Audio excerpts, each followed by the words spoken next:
Ici, on va aborder le produit physique sur System.io. Donc, j'ai écrit ici. Je vais créer simplement une page de paiement. Alors, petit avertissement. Deux. Le premier, c'est que je ne suis pas un professionnel du produit physique, donc c'est vraiment juste pour te montrer la fonctionnalité. Mais si quelqu'un est plus avéré dans les commentaires, a plus de connaissances sur le produit physique, ou même la vente de produits physiques général, en dehors de System.io, autant suivre son conseil parce que moi, je suis pas le plus mieux placé pour pouvoir t'en parler. Autre chose, je sais que System.io n'est pas l'outil idéal pour vendre des produits physiques. Donc ça va, si disons tu dois vendre des pots de miel et que tu n'as qu'un seul produit que tu vas vendre de façon locale, ça c'est bon. Si tu dois commencer à faire de la gestion de grandes quantités et faire de l'international, c'est pas encore adapté. De temps en temps, il y a des petites mises à jour, mais cette possibilité, cet outil produit physique existe depuis des années sur System.io.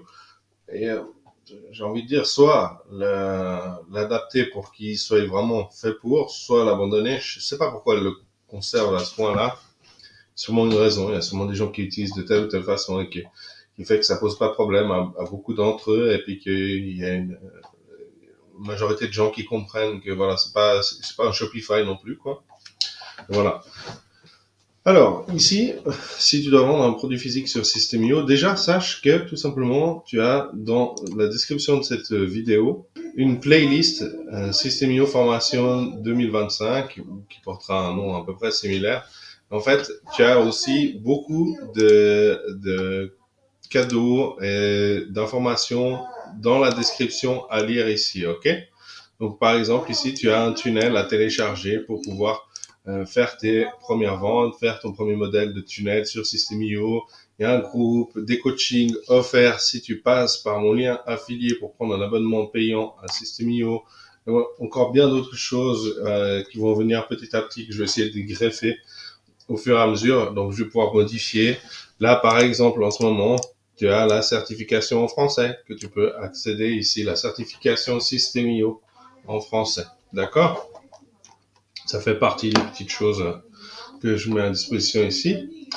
Et alors, si tu veux créer ton premier produit physique, alors la première chose que je dirais, c'est de pas forcément commencer ici, ou peut-être, mais plutôt d'aller d'abord dans paramètres et de d'abord gérer tes paramètres de paiement.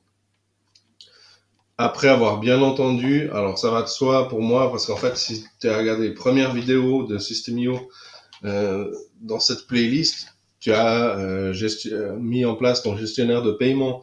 Tu es déjà prêt à faire de la vente, tu connais déjà l'éditeur de System.io, etc. Sinon, tu peux te référer aux premières vidéos de la playlist. Évidemment, si tu as des éléments manquants ici, ça, c'est important à dire en fait, mais pour moi, ça paraît une évidence en fait.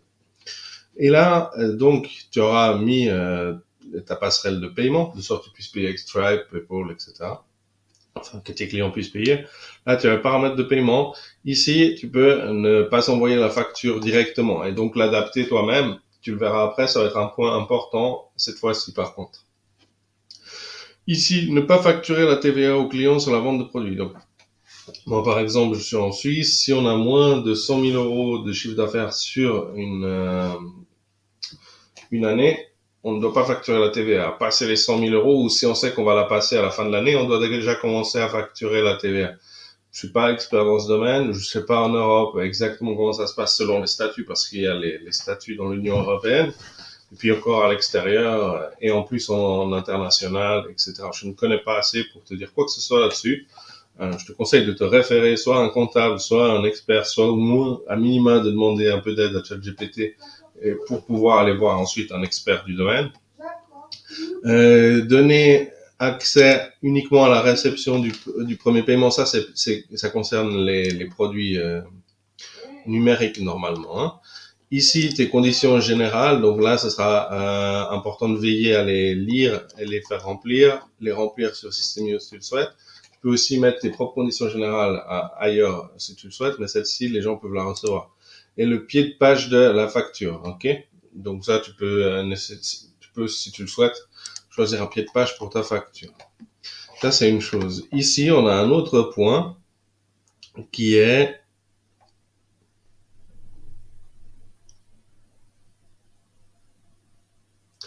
les paramètres de livraison, ici. Tu peux activer les paramètres de livraison ou ne pas les activer, d'accord? Déjà pour savoir. Ensuite, il y a local, donc domestique, international, ok? Ensuite, il y a ici, moi j'ai appelé ça service de livraison. Tu peux créer un service de livraison. Tu lui donnes le nom que tu veux. Hein. Moi, je l'ai juste appelé service de livraison, juste pour te montrer comment ça donne au début. Et là, elle te dit, attention, tous ces pays-là et bien d'autres, donc et 234 autres, ne font partie d'aucune zone de livraison. Donc, la livraison vers ces pays n'est pas disponible. Et si je mets tout affiché, ben, il me met tous les pays. Puisque je n'en ai mis aucun, ben, il y a théoriquement tous les pays, en tout cas. Ici, tu peux mettre là, créer ici une zone de livraison. Donc, tu peux dire par exemple Union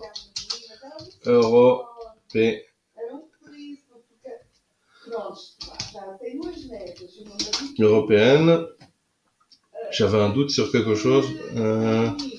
Et donc UE, peut-être raccourcir. Je sais pas, ça dépend comment ça se présente généralement pour les gens. Je te conseille d'aller voir hein, vraiment ce que font les autres grands vendeurs pour être sûr d'être un peu dans la normalité de ce que les gens ont l'habitude de voir surtout.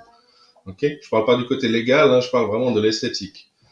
Ici, tu vas pouvoir mettre, par exemple, tout sélectionné, ou inversement tout désélectionné, ou inversement sélectionné à la main. Donc pour l'Union européenne, ben bon, tu peux pas tout sélectionner parce que ça va te faire beaucoup de pays à désélectionner, et tu peux pas sélectionner juste Union européenne.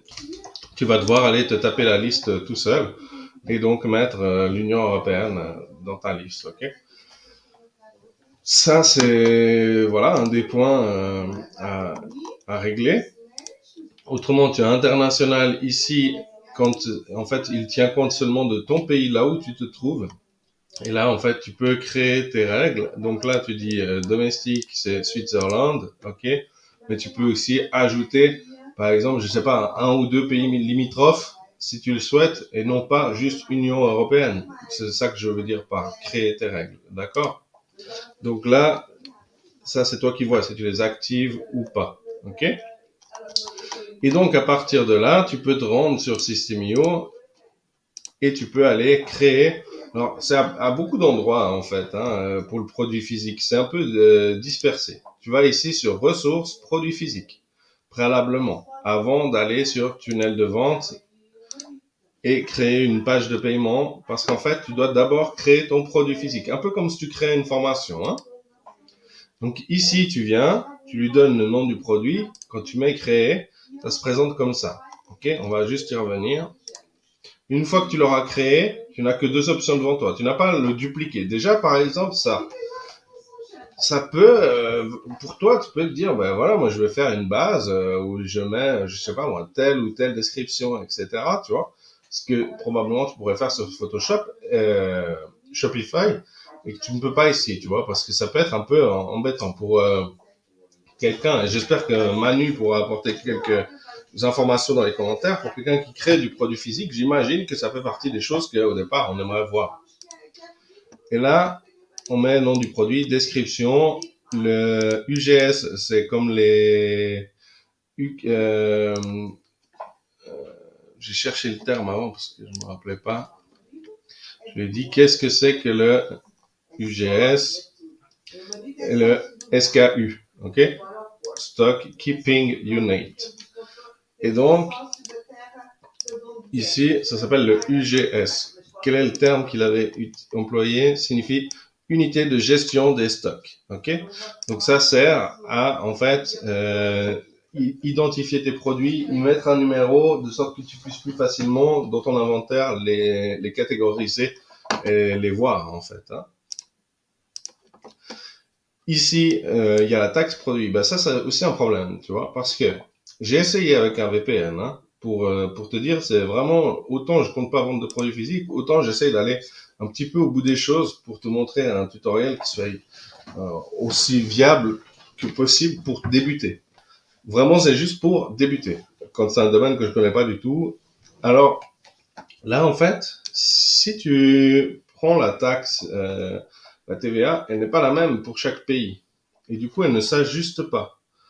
Si tu mets une taxe à 0 et que tu vas avec un VPN, là j'ai mis un VPN américain, eh bien, la taxe, elle reste à 0. Si tu mets une taxe à 8,1, comme c'était le cas, c'était noté pour la Suisse, peu importe que la devise soit en euros, elle reste à 8,1. Alors qu'en France, elle sera plutôt autour des 20. OK? Et en plus, ben, la devise, si tu la définis ici, elle ne va pas se définir autre pour quelqu'un qui serait à l'étranger. Donc, elle ne va pas se mettre en dollars, par exemple, et faire la conversion en dollars. Elle ne va pas se mettre en, je sais pas moi, FCFA, si tu es positionné en Afrique. Elle va rester la devise qui est dite ici. C'est pour ça que je te dis que c'est plutôt sur du local. OK? Ensuite, tu mets un poids ici. Le poids, pour être sûr, moi j'ai mis 1 kilo, mais il me semble que je ne le vois même pas. Sauf erreur, on va aller revérifier ça après. Il me semble que je ne l'ai pas vu.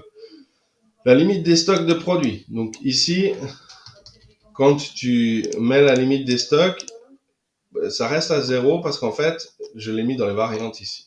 Alors, on va aller voir ça après. Désactiver les frais de port pour ce produit. Mais on peut activer les frais de port pour ce produit. Ici, on va les mettre activés pour avoir vraiment, si possible, sur la page de paiement, l'ensemble des variantes enclenchées, on va dire. Okay? Ici, tu as le média. On voit pas forcément toujours la corbeille, mais elle est ici si tu veux supprimer, ou tu peux ajouter d'autres médias. Donc ça, c'est le média pour le produit en lui-même, global. Hein. Ici, j'ai mis des variantes, qu'on appelle des options. J'ai mis une simple variante couleur, noire, et couleur dorée. On peut, normalement...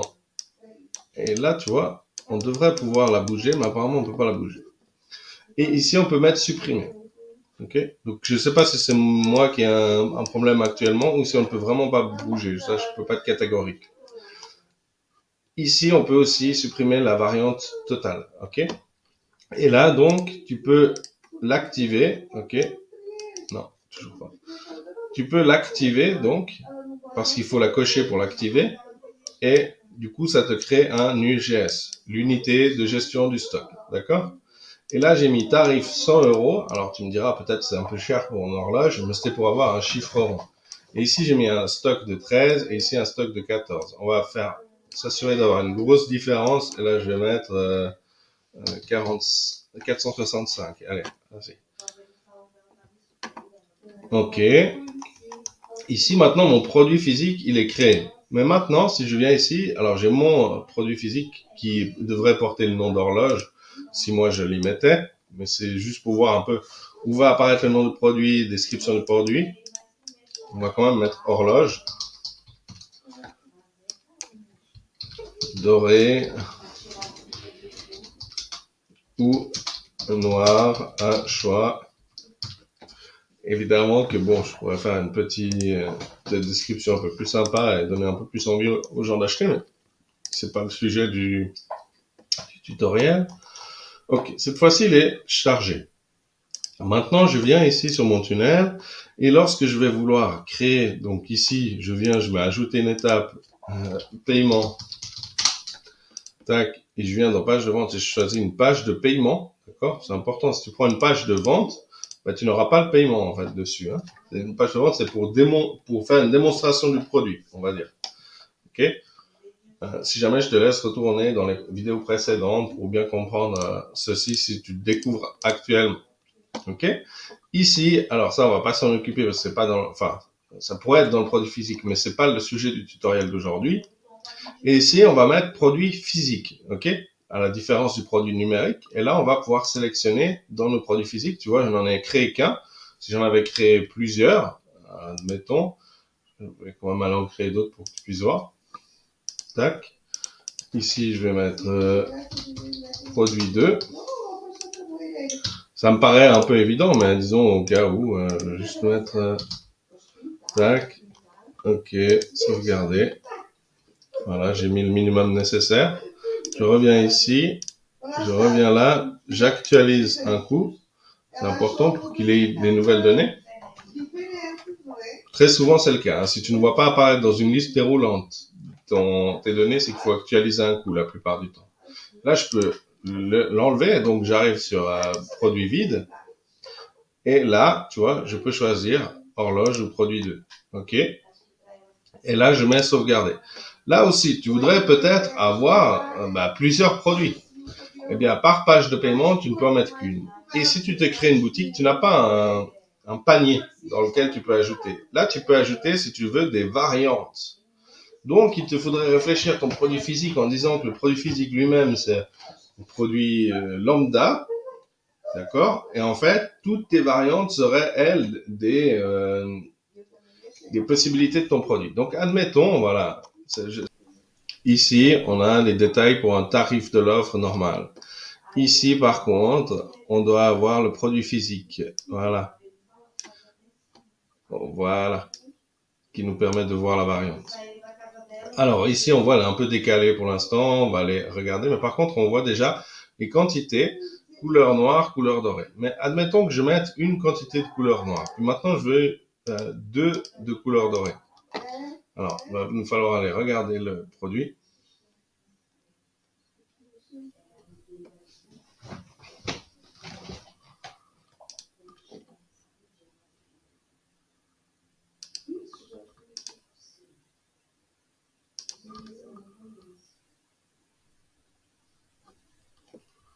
Je vais m'enlever du preview, parce qu'il peut avoir un impact parfois, donc on va toujours enlever le preview si on veut faire un test. Voire même, il est conseillé, ici, d'aller en navigation privée.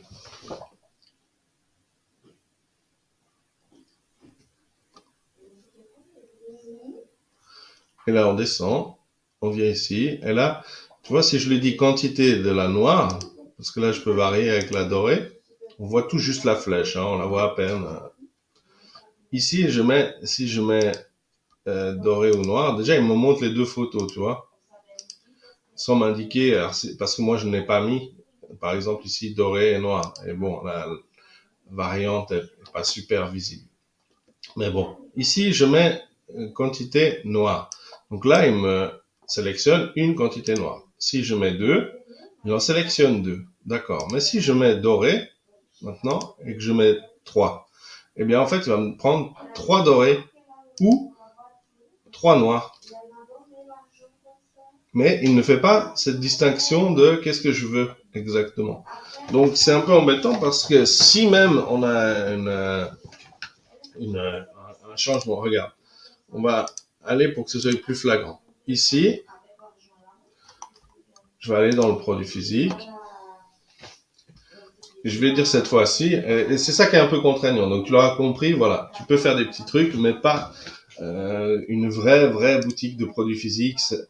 Il y a une alternative en mettant un panier à l'extérieur, mais tu n'as pas les automatisations qui sont enregistrées sur System.io et c'est un peu dommageable. Parce qu'en fait, nous, ce qu'on veut, c'est surtout l'automatisation à la base. À la base, hein. Parce que sinon, à ce moment-là, je veux dire, autant créer ta boutique dans un endroit où c'est fait pour, quoi. Alors, ici, donc dans nos variables, ici, je vais dire que la noire est à 90. Je pourrais le retenir parce que chez nous, 90, c'est du 90, et donc 90 noir. Doré, je peux dire 200. Doré, 200. Ok. Donc là, ça va nous faire vraiment une très grosse distinction.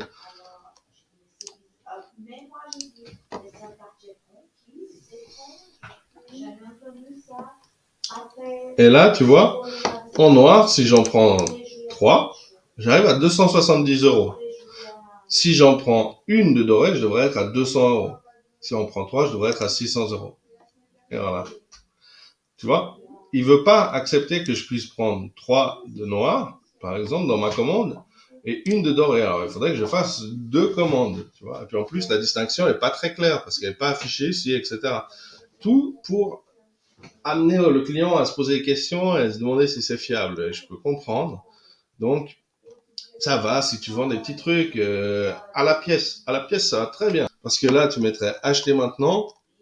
En fait, tu vas commencer à donner les commandes. Après, tu peux définir qu'il y a un prix de livraison et tout, détailler, puis envoyer ta facture automatiquement et tout. Là, de ce côté-là, pas de problème. OK? Simplement, voilà, tu connais un peu les points positifs, les points négatifs de l'aspect du produit physique. Peut-être que les commentaires vont t'aider. Je t'invite vraiment à aller regarder s'il y a des gens qui déposent des commentaires. Je vais demander à un expert du produit physique de, si possible, regarder ce tutoriel et puis donner son avis. Et comme ça pourrait être toujours un apport de plus. On va voir avec ce qui va être apporté, ce que ça te permettra de construire. Si toi-même tu vas décider de construire ou non, dis-le dans les commentaires, de sorte que les gens puissent aussi suivre un peu toi tu en as pensé, puis comment est-ce que ça se passe. Merci d'avance.